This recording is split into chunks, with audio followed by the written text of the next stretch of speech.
For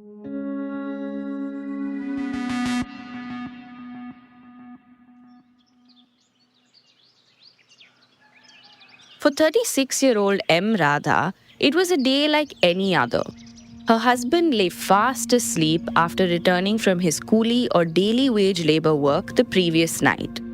Nothing struck her as odd as she draped her sari and did her hair hurriedly. Even still, she took a moment to gently pat her stomach and smile as she recalled just how ecstatic her husband was 2 days ago when he found out that she was pregnant. The clock struck 6 a.m. and she snapped out of her daydream and rushed to get to work. Everything was the same until it wasn't. She got a frantic call from her 11-year-old daughter M. Monisha, who was to leave for school when she suddenly saw her father collapse outside the bathroom. Radha informed her employers and darted back home, only to have her husband ask her why the house was so dark, even though it was bright and sunny at 7 a.m. I rushed home and he was sitting in a corner. His vision was blurry and he kept saying that his vision kept getting dark. We rushed him to the hospital nearby and the doctors were giving him glucose, but he was screaming that his legs were paining terribly and he said he needs to go to the washroom. But before going, he fell down. When his symptoms only seemed to worsen, Radha and her family rushed him to the Kalakuruchi Government Medical College. But when her family felt the treatment wasn't up to the mark, they decided to get him transferred to a private hospital in Puducherry. And here's what happened there. No one told me what was happening. The police and doctors asked me to wait outside patiently. And I couldn't find my husband in the place where they first took him. They had kept him next to a few more people who were admitted, and after I asked them why, they said that my husband passed away. Now I'm left alone with my kid. What do I do? I'm also pregnant. I don't know what to do now. He has never been sick. He has never even gone to hospitals. Even if he has fever, he will just take a tablet and he will be all right. Radha is not alone. The sound of beating drums, which are played at funerals across Tamil Nadu, rang in everyone's ears while the smell of incense lingered in the air at Karnapuram in Kalakuruchi district in Tamil Nadu. The district witnessed a huge tragedy that claimed not just Radha's husband's life, but also the lives of 58 others, leaving behind devastated families and a village in complete despair. Over 200 people were still admitted and recovering across 4 hospitals in Tamil Nadu as of Sunday.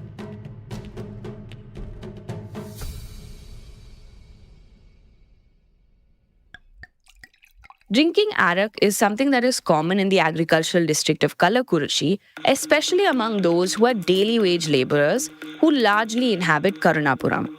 They use it as a means to assuage the pain from the physically taxing jobs that they do to earn a livelihood. A numbing agent that tops up as a sleeping pill. But if it was all that common, why was Tuesday night different? We bring you a ground report from Kalakuruchi where we spoke to not just those who lost their loved ones, but also others who are hoping upon hope that their family members pull through and come out alive. But not just that, we have 2 experts who will break down not just the chemistry, but also the economics of hooch. Why is hooch or illicit cheap liquor so popular? How is it made? Who consumes it? How does bootlegging work in India? How common are hooch tragedies in the country? Is prohibition the answer? How does prohibition hurt the economics of states that depend heavily on the revenue from alcohol sales? Is hooch a third world or developing country problem alone? How is alcohol as a social evil one that should be addressed?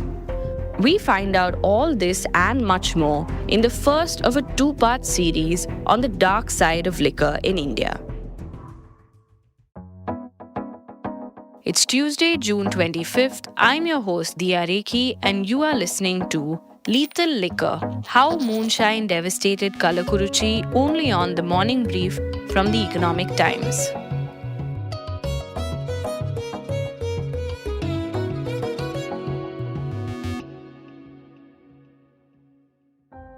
About 4 houses from Radha's house, 38-year-old V. Amu lost her grandfather as a result of the same alcohol that he consumed from an arak packet. Most of these victims are daily wage workers. Because these alcohols are sold at a very low price at around 60 to 70 rupees, they are easy targets. They don't go to Tasmac at all. They have to spend at least rupees 150 to 200 there. Within this street itself, around 10 people are dead. And 3 more bodies were expected from Salem, she said. This whole town is a burial ground now.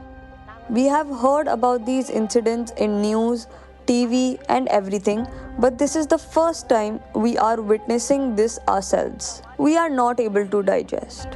This has been going around for the past 20 years. This town is closer to the police station, government offices, and still this has been going around. These selfish sellers were never questioned. These people get drunk and behave unruly on the streets, stripping naked, going inside random houses. This is putting women's safety as well as men's lives in danger. We are facing so many issues because of this. And it is exactly because of these social evils that people like Amu are convinced that prohibition must be enforced in the state. She believed that getting rid of hooch is not the solution. Shuttering all the Tamil Nadu State Marketing Corporation or TASMAC stores is the only way to do it. For those who may not be familiar with this, TASMAC is the state-owned entity that has a monopoly over wholesale and retail vending of alcoholic beverages in the state. Here is Amu's rationale for her unwavering stance on complete prohibition. This illegal alcohol should be banned. Not just here but across Tamil Nadu. This is our wish. TASMAC shops should also be banned. Drinks at TASMAC are costlier and this will lead to poverty. Men who drink here often take money from home, even sell gold jewelry at home to buy. Alcoholics will do anything. This should be banned. So many women end up in the streets because of this. Her neighbor, 50-year-old Selvi, agrees. Selvi too lost her brother-in-law in the same tragedy. This illegal hooch should be banned. This could have been easily avoided. This has taken away so many lives. At least from now on, people should be aware and avoid this. What do we get by losing people? The Kalakuruchi incident has brought the raging issue of prohibition back to the forefront. Just for your information, it was in the Salem district of Tamil Nadu in 1937 that the Congress government of C. Rajagopalachari imposed prohibition, which was a first in the country. Soon it was extended all across the state in 1948, just after independence. This prohibition in Tamil Nadu continued during K. Kamaraj's reign as well. Since then, prohibition in Tamil Nadu has had a long and twisted history, with it being a key poll promise for political parties. The AIADMK and the DMK have both bet on phased reintroduction of prohibition and closure of liquor outlets in a staggered manner in their manifestos for the assembly elections several times in the past. But like we just showed you, with the Kalakuruchi incident, calls for prohibition from all quarters are getting more pronounced. There's a deep desire to understand how, in a state like Tamil Nadu where alcohol sale is controlled by the state government, hooch tragedies of such devastating scales are still occurring. Let me jog your memory a bit and tell you that only a year ago, there was another hooch tragedy in the state where 21 people died after consuming spurious liquor in Villupuram. Tamil Nadu Chief Minister M.K. Stalin set up a one-man commission last week, which will be led by retired Madras High Court Judge B. Gokul Das, who is to make recommendations to the government on measures to be taken to prevent such recurrences and also to look into the reasons for the deaths. The report is expected to be submitted in 3 months, but before that report can be submitted, we decided to do our own digging, and so we got our two guests, Dr. Sukant Khurana and Dr. Brooks Robinson, who've co-authored the book, A Case Against Alcohol Prohibition in India, to understand more about hooch, the tragedies that it can cause, how they can be avoided, and much more. Listen in. Thank you so much, Sukant and Brooks, for joining us on the morning brief. It's a pleasure to have you. Just to start off with understanding the basics, Brooks, would you be okay with giving our listeners an idea of how hooch is really made? Yeah, sure. Hooch is made just like any other alcohol. You have a pretty basic process of the fermentation of sugar using yeast, and this can be many different types of sugar. And the biggest problem that occurs with hooch is when you're trying to make a high percentage alcohol spirit. And for this process, you need to use distillation, and that's where you boil the solution after you've fermented it, and the alcohols come out of solution, and you can collect those and get a high concentration. And during the fermentation process, you create alcohol, ethanol, but you also have a byproduct, which is methanol. And you especially get methanol when you use different kinds of fruits in your concoction. The pectin in fruit creates a higher byproduct. Methanol actually boils at a lower temperature than ethanol. And so the methanol will boil off first, and you have to be very careful to discard the methanol. And if that process isn't done very carefully, you can have contamination of your solution with high enough concentrations of methanol that can be toxic and even deadly. Right. Is it that it's just sort of like a concoction gone wrong, or is there an addition of methanol to kind of make it more potent and strong to really give that kick in a sense? I think it could potentially be both. I mean, if you're not careful in the distillation process, you can get high concentrations of methanol and kind of as an unintended consequence in your drink. And when you're adding methanol on the side, you need to be very careful because it's obviously very toxic. You can't smell or taste the difference between methanol and ethanol. But I think in large part, it's a mistake in the distilling process that leads to high concentrations. Because if you add methanol yourself, you're really risking serious injury to anybody you're selling this to. So, what exactly is the cure then, Brooks? If you could give us an idea of what one should do in case there is, I mean, God forbid, a tragedy like this Mhm. and someone Um, consumes methanol. Yeah. Yeah, shockingly, the easiest way if you suspect methanol poisoning is to drink actual ethanol. So if there's any ethanol present and you suspect somebody has had methanol poisoning, actually have them drink alcohol without methanol. And this is because the alcohol will actually outcompete for the breakdown enzymes in your body and allow the methanol to be flushed through other systems without breaking it down. So it's counterintuitive, but that's actually the easiest and quickest way if you suspect methanol poisoning. And Sukant, has it always been methanol responsible for this kind of alcohol becoming lethal? Yeah, so it's almost always methanol. People didn't even know the difference between ethanol and methanol. People have known distillation from ages. Okay, so if I go back to where alcohol was distilled first, was likely in our land, which is the Indus Valley in India. The first still, and in fact, the first historical description of distillation from India is not in the book on India, but it's on a very interesting text by John Needham. So alcohol distillation has happened for both consumption and for making even herbal medicines and other things from several thousand years. So we have initial descriptions of huge tragedy under the British Raj of India. That people, laborers in what is current day Bangladesh, and then there is immediate description in Nepal, Tarai. Then there is in the current day Bihar, right? They were part of different states because Bihar wasn't a separate state for a very long time, as you know, right? It used to be ruled along with Bengal, so was the part of Odisha. In fact, they even mention an earlier report, which was not in the British media, of 1838. So Hoosh tragedy has happened in India. It might have happened even before, we don't know. But it's not just alcohol. Distilled alcohol has been affecting lives of Indians for a very long time. Outside India also, the first president of independent Russia after the collapse of USSR, Boris Yeltsin, was addicted to small amounts of methanol.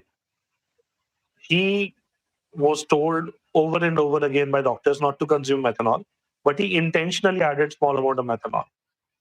See, very tiny amount just adds to the kick. So in his case, there was industrial grade methanol being added to his drinks on his orders. Right. But Sukant, individual quirks aside, if we were to talk about hooch as it's available in India today, who are its primary consumers and why? Primarily, it's people who are looking to get alcohol high at low cost. So it's used, it is often daily wage laborers because the cost factor is almost threefold different between a locally made hooch versus a proper, well regulated alcohol, right? And Right. these daily wage workers almost always go for distilled alcohol in India.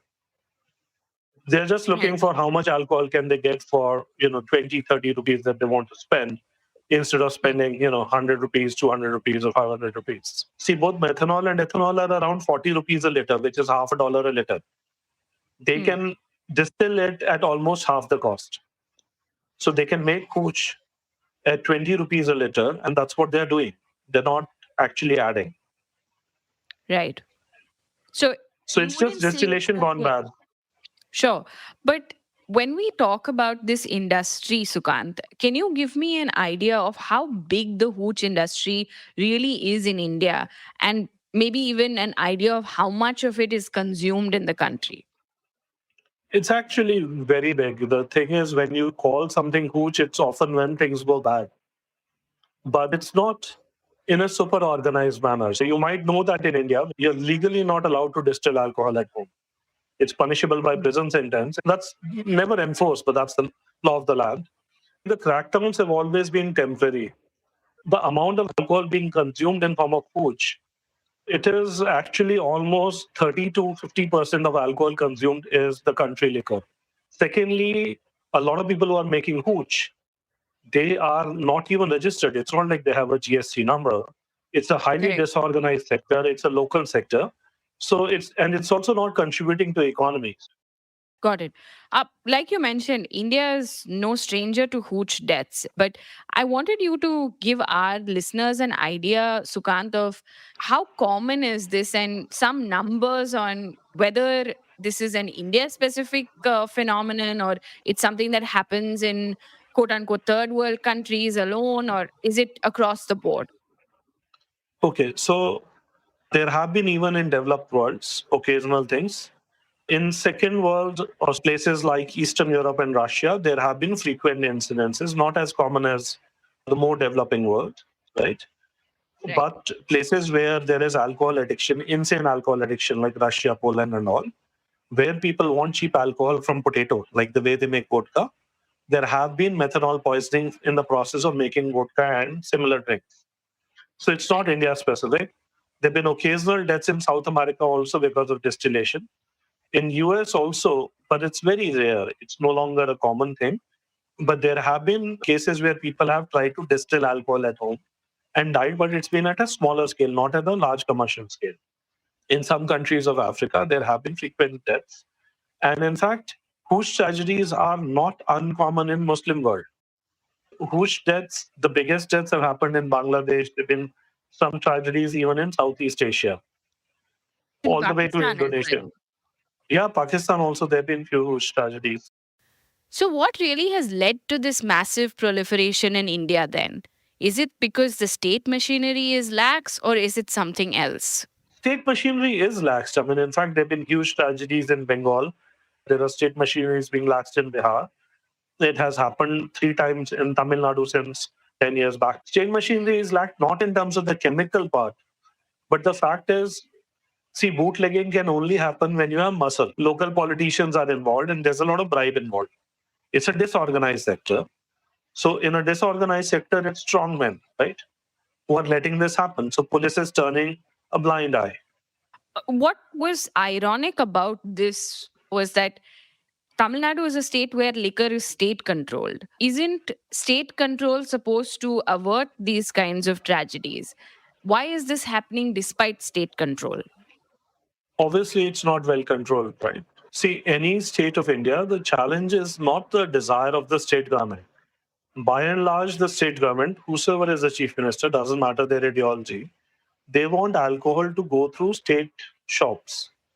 Because in India, state level earning from alcohol is very high. It's not insignificant amount. In some cases, it's more than double digits of the state revenue. So there are even states which earn more than 20% from alcohol. But there is corruption at local level. Each time something like this happens, there is always a call for prohibition, right? Something that has Mhm. come up now in Tamil Nadu. I want to understand one, how effective is prohibition in an Indian context according to you? And second, how do the economics change with prohibition? Yeah, sure. So prohibition is political hot potato. It has made people win elections also, and Nitish Kumar has received a huge share of women's vote in Bihar because of enforcing prohibition. So in some states, it's a big issue. But wherever there are dry days, the probability of huge tragedies goes up more than fourfold. So you can understand because they can't get alcohol at a proper shop. Going at, a country liquor shop, they're going at an illegal shop to get it. But so is promotion of alcohol not very smart. In India, promotion of alcohol happens in various ways. You're not allowed to promote alcohol on television, but so many ads on television are alcohol related. The way they do it is simply by creating another product with the same name as alcohol. People can be selling music, water bottles, or soda on the name of the same thing. So there is a lot of hypocrisy of alcohol. Alcohol sales happen at the upper level, at the middle level, and even the states which have prohibition, right? Bihar under prohibition, Gujarat under prohibition, has had plenty of huge tragedies. So if Right. prohibition changed things, then those states should not have had this problem. Right. So, what then is the solution? Is it having cheaper alcohol available at, say, state run stores itself in states which don't have private liquor stores and so on? Or is it something else? So people need to be informed. They need to be made aware of the challenges. And hypocrisy around alcohol needs to go away. Either you say we'll not allow any ads. If you're not going to allow any ads, don't let fake ads of water bottles or soda with the same name as alcohol let be there. Or if you're going to let it be, then let it be there as it is and earn income properly.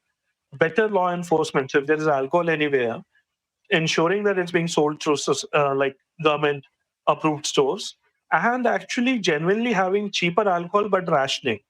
Now, alcohol rationing can happen if you actually genuinely use the amazing thing India has, which is we do have a unique number. Like we have Aadhaar number, PAN number. So if you're basically using the unique number to ration alcohol, that we will give you only this much, right? You're not collecting it for friends and passing it on.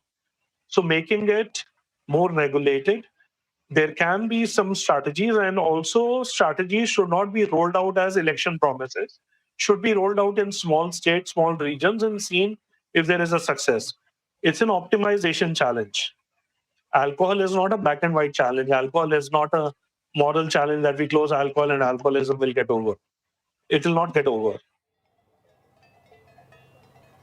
Kallakurichi is a town about 250 kilometers from Tamil Nadu state capital, Chennai.